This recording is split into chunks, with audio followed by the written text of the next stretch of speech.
ఒక్కసారి కొమ్మూరి గోల్డ్ కి కాల్ చేయండి. తాకట్లో ఉన్న మీ బంగారాన్ని విడిపించి మార్కెట్ ప్రైస్ కి వాళ్ళు కొనుక్కుని మిగతా డబ్బులు మీకు ఇచ్చేస్తారు. హాయ్ హలో నమస్తే, వెల్కమ్ టు మనం టీవీ. నేను మే చార్మి. ఇప్పుడైతే చాలా మందికి రాజా సాబ్ వచ్చేసింది, ఫుల్ ఆన్ ఫైర్లో ఉన్నారు ఫ్యాన్స్ మాత్రం. క్రేజీ సినిమా అని చెప్పేసి. నెక్స్ట్ అయితే మనకి సంక్రాంతి ఇంకా చాలా సినిమాస్ లైనప్లో ఉన్నాయి. మరి ఇప్పుడు మన శంకర్ వరప్రసాద్ సినిమాకి సంబంధించి మన శంకర్ వరప్రసాద్ గారు అనే సినిమాకి సంబంధించి అనిల్ రావుపుడి డైరెక్షన్లో వస్తున్న ఈ సినిమా చిరంజీవి హీరోగా, అదేవిధంగా నయనతార హీరోయిన్గా నటిస్తోంది.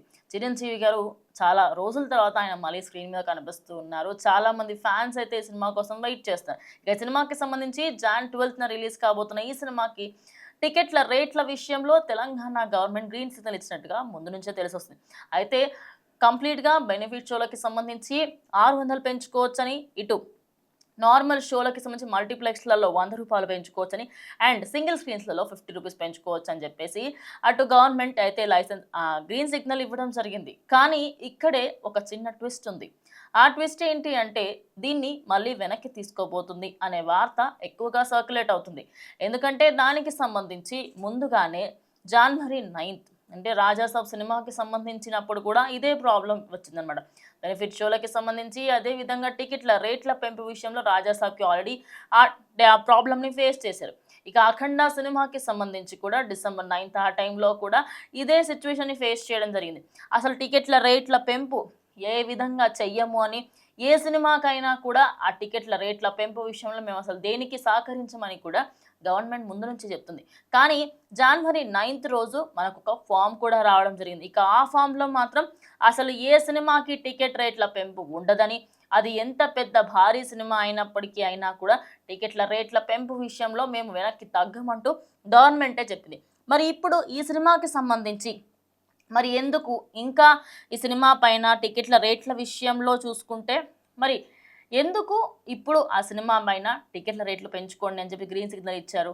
మరి దీన్ని వెనక్కి తీసుకుంటారా? మళ్ళీ రేపటి రోజు మళ్ళీ టికెట్స్కి సంబంధించి మనం చూస్తే తక్కువగా కనిపించే అవకాశం ఏమైనా ఉందా? అంటే ఇది మధ్యతరగతికి సంబంధించి ప్రతి ఒక్కరూ సినిమాని ఎంజాయ్ చేయాలి అంటే భారీ బడ్జెట్ సినిమాలకి సంబంధించి, అదేవిధంగా చిన్న సినిమాలైనా సరే ఖచ్చితంగా బ్యాక్ సైడ్లో ఏదైనా మాకు సంబంధం లేదు, కానీ మీరు రేట్ల పెంపు విషయంలో మేమైతే పర్మిషన్స్ ఇచ్చేది లేదు అన్న.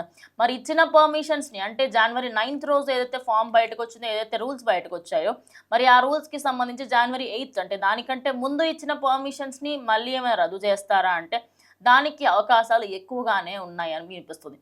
మరి ఈ సినిమాకి సంబంధించి అది బ్లాక్ బస్టర్ టాక్ రావాలి అంటే బెనిఫిట్ షోలు ఫస్ట్ వీక్లోనే కలెక్షన్స్ అంతా బయటపడతాయి. మరి చూడాలి ఈ కలెక్షన్స్కి సంబంధించి ఏమైనా మార్పులు చేర్పులు జరిగి, ఇప్పుడు సినిమాకి ఆల్రెడీ మంచి బజ్ ఉంది. సెన్సార్ బోర్డు నుంచి కూడా ఒక మంచి రెస్పాన్సే వచ్చింది. సెన్సార్ బోర్డు వాళ్ళైతే ఈ సినిమా ఖచ్చితంగా ఎంటర్టైన్ చేస్తుందని, ఫ్యామిలీ ఆడియన్స్కే కాకుండా ప్రతి ఒక్కరూ కూడా ఆనందంలో మునిగి తేలుతారని, వెంకీ ఎంట్రీకి అయితే విజిల్స్ ఖచ్చితంగా పడతాయని కూడా మనకైతే సెన్సార్ బోర్డు నుంచి వచ్చిన మ్యాటర్ అన్నమాట. ఇక చిరంజీవి స్టెప్పులలో చూసుకుంటే చిరంజీవి గారు ఒక వింటే చిరంజీవిని చూసిన ఫీలింగ్ వస్తుంది అని కూడా సెన్సార్ బోర్డు వాళ్ళు చెప్పడం జరిగింది. ఇక దానికి సంబంధించి కూడా చూద్దాం. మరి January 12న రిలీజ్ కాబోతున్న ఈ సినిమా పైన ఇప్పటికే అంచనాలు ఎక్కువగా ఉన్నాయి.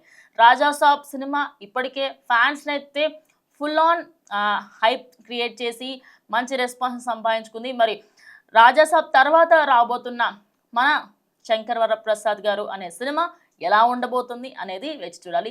సో ఈ సినిమాకి సంబంధించి మీరేమనుకో కమెంట్ చేయండి. అండ్ మోరోవర్లీ సో ఈ సినిమాని ఖచ్చితంగా చాలామంది వెయిట్ చేస్తున్నారు ఎప్పుడెప్పుడు వస్తుందని చెప్పేసి. ఆల్రెడీ బుకింగ్స్ కూడా ఓపెన్ అయినట్టుగా తెలుస్తుంది. ఎవరైతే బుకింగ్స్ చేసుకోవాలో తొందరగా బుక్ చేసుకోండి. అండ్ దీనికి సంబంధించి మళ్ళీ గవర్నమెంట్ ఏమైనా వెనక్కి తీసుకుంటుందా ఆ మాటని అనేది కూడా ఇంకో రోజు తెలియనుంది. దానికి సంబంధించి కంప్లీట్ డీటెయిల్స్ ఇంకో వీడియో ఇస్తాను.